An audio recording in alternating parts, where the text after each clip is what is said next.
this morning we want to tell you that the Lord is with you. ಈ ಮುಂಜಾನೆ ವೇಳೆಯಲ್ಲಿ ನಾನು ನಿಮ್ಗೆ ಹೇಳಲು ಬಯಸ್ತೇನೆ, ದೇವರು ನಮ್ಮ ಜೊತೆ ಇದ್ದಾರೆ. No matter what you're facing today, ನೀವು ಯಾವ ಪರಿಸ್ಥಿತಿಯಿಂದ ಅದು ಹೋಗ್ತಾ ಇರೋ ಅದನ್ನ ಬಿಟ್ಟು ಬಿಡಿರಿ. whether it is good or bad, ಅದು ಒಳ್ಳೆಯದೋ ಕೆಟ್ಟದ್ದೋ, or sorrow or joy, ಸಂತೋಷವು ದುಃಖಕರವಾಗಿರ್ಬೋದು, or maybe in a great provision or in lack, ಅಥವಾ ಒಂದು ಉತ್ತಮವಾದಂತ ಪರಿಸ್ಥಿತಿಯಲ್ಲಿ ನೀವಿರ್ಬೋದು, ಅಥವಾ ಏನು ಇರದಂತ ಪರಿಸ್ಥಿತಿಯಲ್ಲಿ ಕೂಡ ಇರ್ಬೋದು. I want to tell you that the Lord is with you. Amen. ನಾನು ನಿಮ್ಗೆ ಹೇಳಲು ಬಯಸ್ತೇನೆ, ನಿಮ್ಮ ದೇವರು ನಿಮ್ಮ ಜೊತೆ ಇದ್ದಾನೆ. And he has never left you. ಆತ ನಿಮ್ಮನ್ನು ಎಂದಿಗೂ ಕೈ ಬಿಡಲಿಲ್ಲ. Amen. Amen. He is reaffirming this promise to you today. ಪುನರ್ಸ್ಥಾಪಿಸ್ತಾ ಇದ್ದಾರೆ ಈ ವಾಕ್ಯವನ್ನು ನಿಮ್ಮೆಲ್ಲರ ಜೀವಿತದಲ್ಲಿ ಮತ್ತೊಂದು ಬಾರಿ, that he is with you. ಆತನು ನಿಮ್ಮ ಜೊತೆ ಇದ್ದಾನೆ. Let's read few scripture portions. ಕೆಲವು ವಚನ ಭಾಗಗಳನ್ನು ನಾವು ಓದೋಣ. Let's turn to Joshua chapter 1. ಯೆಹೋಶುವ 1ನೇ ಒಂದು ಅಧ್ಯಾಯವನ್ನು ನಾವು ನೋಡೋಣ. If we see Joshua chapter 1, ಯೆಹೋಶುವ 1ನೇ ಅಧ್ಯಾಯವನ್ನು ನಾವು ನೋಡುವಾಗ it is explaining about the beginning days of Joshua's leadership. ಯೆಹೋಶುವನ ನಾಯಕತ್ವದ ಮುಂದಿನ ಕೆಲವು ದಿನಗಳನ್ನ ಕುರಿತಾಗಿ ಅದು ಹೇಳುತ್ತಾ ಇದೆ. And we see that Joshua is facing one sort of a problem. ಯೆಹೋಶುವನಿಗೆ ಒಂದು ಸಮಸ್ಯೆ ಎದುರಾಗ್ತಾ ಇದೆ. That his leader passed away. ಅವನ ನಾಯಕನು ಈಗ ತಾನೇ ತನ್ನನ್ನು ಬಿಟ್ಟು ಲೋಕವನ್ನು ಬಿಟ್ಟು ಹೋದ. The one who is known as the most humble man, Moses. ಎಲ್ಲದಕ್ಕಿಂತ ಒಂದು ತಗ್ಗಿಸುವಿಕೆಯ ಹೃದಯವನ್ನು ಹೊಂದಿದಂತ ಒಬ್ಬ ಮನುಷ್ಯ ಮೋಶೆ. The one who's called as a friend of God. ದೇವರ ಸ್ನೇಹಿತನೆಂದೇ ಕರೆಯಲ್ಪಟ್ಟ ಮೋಶೆ. The one who did great miracles. ಅತಿ ಹೆಚ್ಚು ಅದ್ಭುತ ಕಾರ್ಯಗಳನ್ನು ಮಾಡಿದಂತಹ ಆ ಮೋಶೆ. The one who divided the Red Sea. ಆ ಒಂದು ಕೆಂಪು ಸಮುದ್ರವನ್ನು ಇಬ್ಬಾಗ ಮಾಡಿದಂತಹ ಆ ಮೋಶೆ. The one who brought the manna down. ಮನ್ನವನ್ನು ಕೆಳಗಿಳಿಸಿದಂತ ಆತನು. The one who brought the waters out of the rock. ಆ ಒಂದು ಬಂಡೆಯಿಂದ ನೀರನ್ನ ಹೊರತಂದ ಮೋಶೆ. The one who purified the poisonous water. ಆ ಒಂದು ಕಲುಷಿತವಾದಂತಹ ವಿಷಭರಿತವಾದಂತಹ ನೀರನ್ನ ಸಂಪೂರ್ಣವಾಗಿ ಕುಡಿಯುವಂತೆ ಮಾಡಿದಂತ ಮೋಶೆ. That leader, now he passed away. ಆ ನಾಯಕ ಈಗ ಈ ಲೋಕವನ್ನು ಬಿಟ್ಟು ಹೋಗಿದ್ದಾರೆ. And how do we go further if that happens? ಈ ರೀತಿಯಾದಂತ ಪರಿಸ್ಥಿತಿಯಲ್ಲಿ ನಾವು ಮುಂದೆ ಹೇಗೆ ಹೋಗೋದು, ಜನರನ್ನ ಹೇಗೆ ನಡೆಸೋದೆಂಬ ಸಮಸ್ಯೆ. He is facing a struggle that a promised land is right there in front of him. ಆತನ ಒಂದು ಪರಿಸ್ಥಿತಿ ಎಂಬುದಾಗಿ ಹೇಳಿದ್ರೆ ಆ ವಾಗ್ದಾನದ ಪ್ರದೇಶ ಆತನ ಕಣ್ಣ ಮುಂದೆ ಇದೆ. But there are a lot of enemies in the promised ಆದರೆ land. ಆ ವಾಗ್ದಾನ ಪ್ರದೇಶದಲ್ಲಿ ಹಲವಾರು ಶತ್ರುಗಳು ಇದ್ದಾರೆ. And he doesn't know what to do. ಅವನಿಗೆ ಏನ್ ಮಾಡ್ಬೇಕೆಂಬುದಾಗಿ ದಾರಿ ತೋರ್ತಾ ಇಲ್ಲ. Or he's still not ready to be that leader. ಆ ನಾಯಕನಾಗ್ಲಿಕ್ಕೆ ಆತನು ಇನ್ನೂ ತಯಾರಾಗಿಲ್ಲ ಎಂಬ ಮನೋಭಾವ ಆತನಿಗೆ ಬರುತ್ತದೆ. So God meets Joshua once again and reminds his promise. Amen. ಈಗ ಜೋಶುವನನ್ನ ದೇವರು ಮತ್ತೊಂದು ಬಾರಿ ಸಂಧಿಸಿ ಆತನ ವಾಗ್ದಾನವನ್ನ ಪುನರ್ಸ್ಥಾಪಿಸ್ತಾ ಇದ್ದಾರೆ. See here, to Joshua, God is telling, just the way I was with Moses, I am there with you also. ಯೆಹೋಶುವನಿಗೆ ಇಲ್ಲಿ ದೇವರು ಹೇಳ್ತಾ ಇದ್ದಾರೆ, ಮೋಶೆ ಜೊತೆ ನಾನಿದ್ದ ರೀತಿಯಲ್ಲಿ ನಿನ್ನ ಜೊತೆ ಕೂಡ ನಾನು ಇರ್ತೇನೆ. In the 3rd verse, he says that every place you step your foot, you tread upon, Amen. I have given you. 3ನೇ ವಚನದಲ್ಲಿ ಬರೆಯಲ್ಪಟ್ಟಿದೆ, ನೀನು ಕಾಲಿಡುವ ಸ್ಥಳವನ್ನೆಲ್ಲ ನಾನು ನಿಮಗೆ ಕೊಟ್ಟಿದ್ದೇನೆ. Amen. Amen. The word I have given you already, he says. ಇಲ್ಲಿ ನಾವು ಗಮನಿಸುವಂತ ವಾಕ್ಯ ನಿಮಗೆ ಕೊಟ್ಟಿದ್ದೇನೆ ಎಂಬುದಾಗಿ. Hallelujah. Hallelujah. Physically it did not happen yet. ಶಾರೀರಿಕ ವಲಯದಲ್ಲಿ ಅದು ಆಗ್ಲಿಲ್ಲ. But God's promise in the spiritual realm, it happened. ಆದ್ರೆ ಆತ್ಮಿಕ ವಲಯದಲ್ಲಿ ದೇವರ ವಾಗ್ದಾನದ ನಿಮಿತ್ತವಾಗಿ ಅದು ನೆರವೇರಿದೆ. Hallelujah. Hallelujah. He has already given the land. ಆತನು ಆಗ್ಲೇ ಆ ಒಂದು ಸ್ಥಳವನ್ನು ನಮಗೆ ಕೊಟ್ಟಿದ್ದಾರೆ. In common words we can say like this. Common words ಅಲ್ಲಿ ನಾವು ಈ ರೀತಿಯಾಗಿ ಹೇಳ್ಬೋದು. It's as if God is telling, hey Joshua, don't be afraid. I told you I have given you that land. Now you are thinking that how to go there. Don't be afraid. You have it already. ಸಾಧಾರಣವಾಗಿ ನಾವು ಮಾತಾಡ್ಬೇಕಿದ್ರೆ ನಾವು ಹೀಗೆ ಅದನ್ನ ಆಲೋಚಿಸಬಹುದು. ಅವರ ಸಂಭಾಷಣೆ ದೇವರಿಗೆ ಜೋಶುವನಿಗೆ ಹೇಳ್ತಾ ಇದ್ದಾರೆ, ಯೆಹೋಶುವನೇ ನೀ ಭಯಪಡ್ಬೇಡ, ನಿಂಗೆ ಅದು ವಾಗ್ದಾನ ಪ್ರದೇಶ ನಾನು ಆಲ್ರೆಡಿ ಕೊಟ್ಟಿದ್ದೇನೆ, ನೀನ್ ಏನ್ ಹೆದರ್ಬೇಕಾಗಿಲ್ಲ. Praise the Lord. Praise the Lord. And God is telling that don't be afraid. You just have to go conquer it. ದೇವರು ಹೇಳ್ತಾ ಇದ್ದಾರೆ, ಭಯ ಪಡ್ಬೇಡ, ನೀನ್ ಹೋಗಿ ಅದನ್ನ ಆಳ್ವಿಕೆ ಮಾಡು. Yes, there are giants over there. ಅಲ್ಲಿ ದೈತ್ಯಕಾರದ ಮನುಷ್ಯರಿದ್ದಾರೆ, ಹೌದು. And there are huge constructions there. ಅಲ್ಲಿ ದೊಡ್ಡ ದೊಡ್ಡ ಬಿಲ್ಡಿಂಗ್ಸ್ ಗಳು, ಕಟ್ಟಡಗಳಿದೆ. Moreover, Jordan River is also there. ಯೋರ್ದಾನ್ ಹೊಳೆಯೂ ಕೂಡ ಮಧ್ಯದಲ್ಲಿದೆ. And the river is flowing a high tide. ಯೋರ್ದಾನ್ ಹೊಳೆಯು ತುಂಬಾ ಗಾತ್ರದಲ್ಲಿ ಚಲಿಸ್ತಾ ಇದೆ. But still I am telling you, go and conquer. ಆದ್ರೂ ನಾನು ಹೇಳ್ತಾ ಇದ್ದೇನೆ, ಹೋಗಿ ಆಳ್ವಿಕೆ ಮಾಡು. This is yours. I have given ಇದು you. ನಿನ್ನದು, ನಿನಗೆ ನಾನು ಇದು ಕೊಟ್ಟಿದ್ದೇನೆ. Hallelujah. Hallelujah. You know, in the same way, God has kept something for you. ಅದೇ ರೀತಿಯಾಗಿ ದೇವರು ನಿಮ್ಮೆಲ್ಲರಿಗೆ ಏನೋ ವಶ್ಯವನ್ನು ಇಟ್ಟಿದ್ದಾರೆ. Most of you, you know it already in your heart. ಹಲವು ಜನರಿಗೆ ಗೊತ್ತು ಯಾವುದೆಂಬುದಾಗಿ. But you are not able to step into because of your fear. ನಿಮ್ಮ ಭಯದ ನಿಮಿತ್ತವಾಗಿ ಆ ವಿಷಯಕ್ಕೆ ನೀವು ಕಾಲಿಡ್ಲಿಕ್ಕೆ ಆಗ್ತಾ ಇಲ್ಲ. Probably God has called you to ministry. ದೇವರು ನಿಮ್ಮನ್ನ ಸೇವೆಗೆ ಕರೆದಿರಬಹುದು. Or maybe He has called you to some place to work. ದೇವರು ಒಂದು ಸ್ಥಳಕ್ಕೆ ನಿಮ್ಮನ್ನ ಕೊಂಡೋಗಿರ್ಬೋದು ಕೆಲಸದ ವಿಷಯವಾಗಿ. Or maybe He has asked you to sow into the kingdom of God. ಅಥವಾ ನಿಮ್ಮನ್ನ ಆತನು ಪ್ರೇರೇಪಿಸ್ತಾ ಇರ್ಬೋದು ದೇವರ ಒಂದು ರಾಜ್ಯಕ್ಕಾಗಿ ನೀವು ಬೀಜ ಬಿತ್ತೆ ಎಂಬುದಾಗಿ.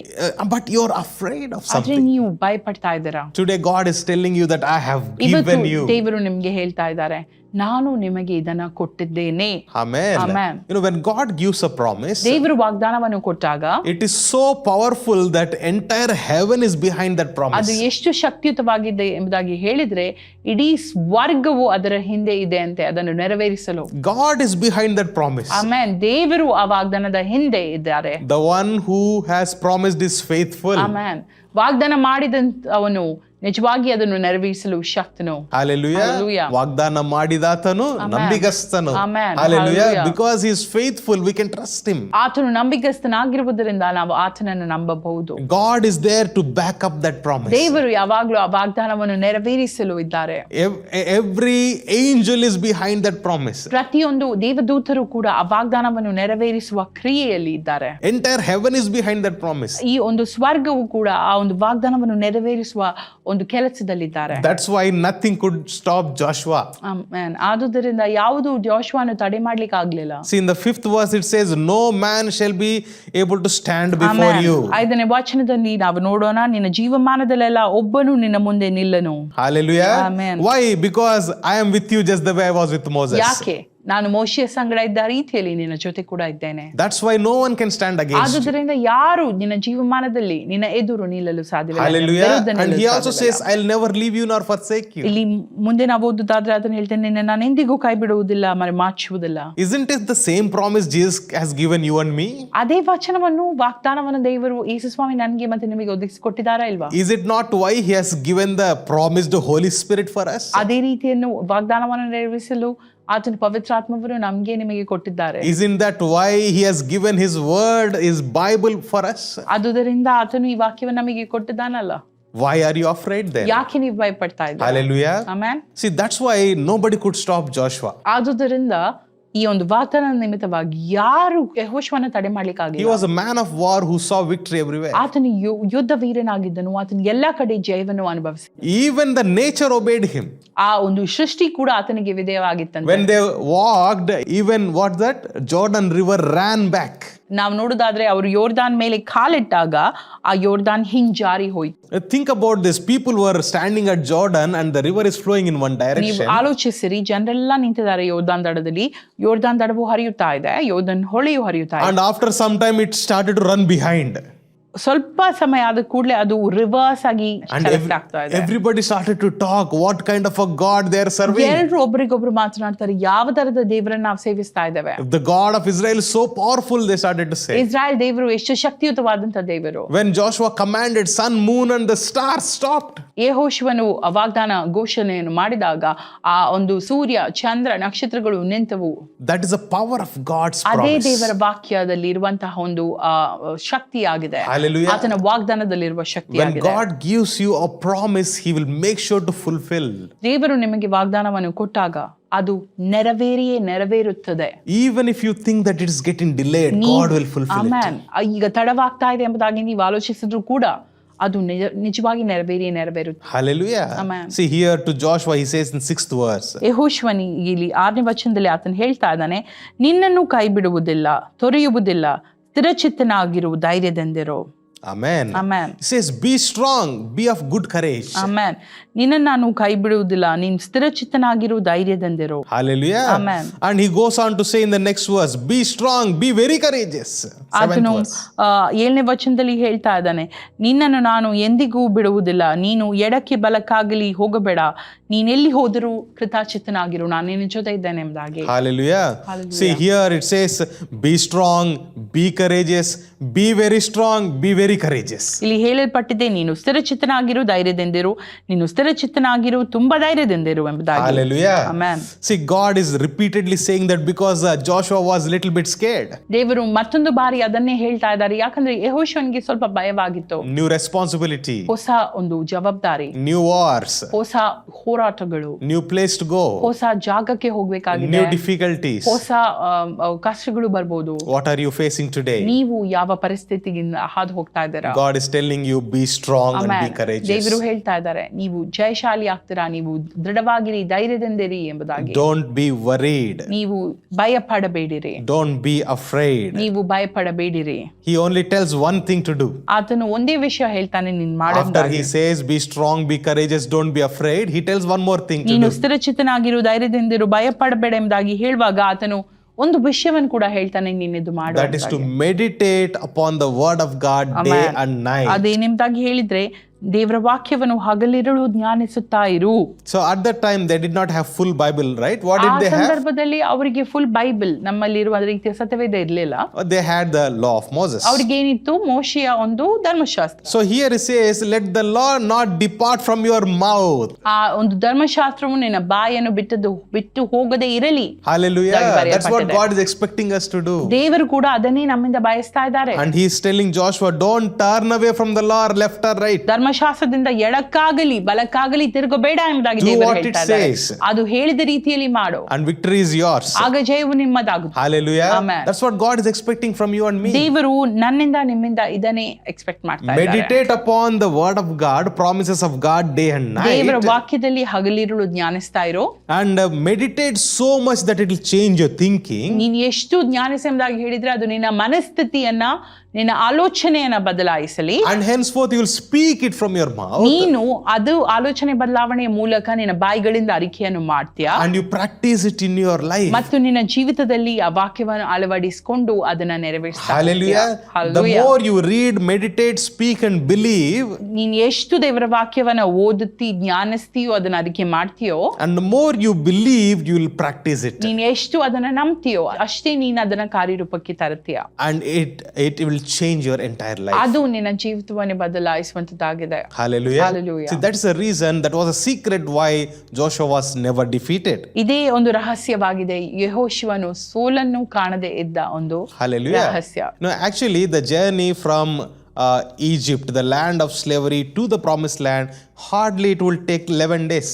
ಈಜಿಪ್ಟ್, ಐಗುಪ್ತ ದೇಶದಿಂದ ಒಂದು ವಾಗ್ದಾನ ಪ್ರದೇಶಕ್ಕೆ 11 ದಿನ ತಗೊಳ್ತದೆ, ಹೆಚ್ಚಾದ್ರೆ 11 ದಿನ ತಗೊಳ್ತಾ ಇತ್ತಂತೆ. But God said, your people are not ready to face war. That's why I'll take you to different route. ಆದ್ರೆ ದೇವರು ಹೇಳ್ತಾರೆ, ಈ ಒಂದು ಜನರು ರೆಡಿ ಇಲ್ಲ ಯುದ್ಧವನ್ನು ಇನ್ನು ಫೇಸ್ ಮಾಡಲು, ಆದುದರಿಂದ ನಾನೊಂದು ಬೇರೆ ಮಾರ್ಗವಾಗಿ ನಿಮ್ಮನ್ನು ತೆಗೆದುಕೊಂಡು ಹೋಗ್ತೇನೆ. Sometimes I wonder, what if they were ready?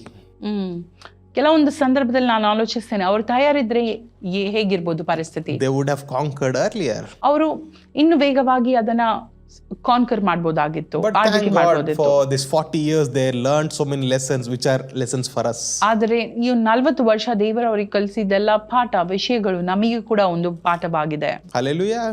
Today let us learn that prepare yourself in the scriptures, you can conquer anything. ಇವತ್ತು ನಾವು ಕಲಿಬೇಕಾದಂತ ವಿಷಯ, ನಾವು ದೇವರ ವಾಕ್ಯದಲ್ಲಿ ತಯಾರಿಗಳನ್ನು ನಡೆಸೋಣ. ದೇವರ ವಾಕ್ಯವನ್ನು ಧ್ಯಾನಿಸೋದ್ರ ಮೂಲಕ ತಯಾರಿಗಳನ್ನು ನಡೆಸೋಣ, ಎಲ್ಲಾ ಯುದ್ಧಗಳನ್ನು ನಾವು ಜಯಿಸಬಹುದು. It need not take 40 years for you. 40 ವರ್ಷ ನಿಮಗೆ ತೆಗೆದುಕೊಳ್ಳಬೇಕಾಗಿಲ್ಲ. It may not even take 11 days. 11 ದಿನ ಕೂಡ ತೆಗೆದುಕೊಳ್ಳಬೇಕಾಗಿಲ್ಲ. God's victory is here today for you. ದೇವರ ವಾಕ್ಯ ಇವತ್ತು ನಿಮ್ಮೆಲ್ಲರಿಗೆ ಇಲ್ಲೇ ಇದೆ. Let's pray. ನಾವು ಪ್ರಾರ್ಥಿಸೋಣ. Loving Heavenly Father, ಧನ್ಯವಾದ ದೇವರೇ, we thank you Lord for all these people who are listening.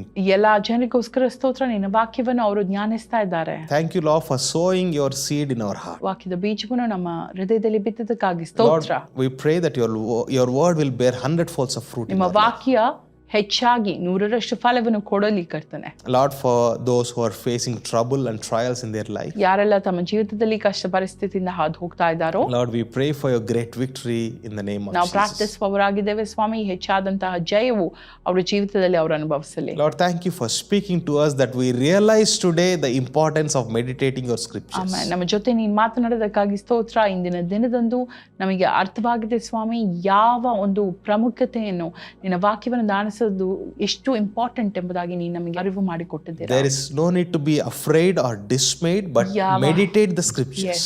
ಯಾವ ಭಯಕ್ಕೆ ನಾವು ಒಳಗಾಗಬೇಕಿಲ್ಲ, ನಾವು ಗೊಂದಲಕ್ಕೆ ಒಳಗಾಗಬೇಕಿಲ್ಲ. ನಾವು ದೇವರ ವಾಕ್ಯವನ್ನು ಧ್ಯಾನಿಸಿದರೆ ಸಾಕು. And it will make us strong and courageous. ಅದು ನಮ್ಮನ್ನು ಬಲಪಡಿಸ್ತದೆ, ಹೆಚ್ಚಾಗಿ ನಮ್ಮನ್ನು ದೃಢಪಡಿಸ್ತದೆ. In the name of Jesus Christ. ಯೇಸು ಸ್ವಾಮಿ ನಾಮದಲ್ಲಿ Thank you for victory that you have given to ನಮಗೆ us. ಕೊಟ್ಟಂತ ಜಯಕ್ಕಾಗಿ ಸ್ತೋತ್ರ. We give you glory. ಎಲ್ಲ ಮಹಿಮೆ ನಿನಗೆ In ಸಲ್ಲಿಸ್ತೇವೆ Jesus' name. ಯೇಸು ಸ್ವಾಮಿ ನಾಮದಲ್ಲಿ. Amen. ಆಮೆನ್. Amen.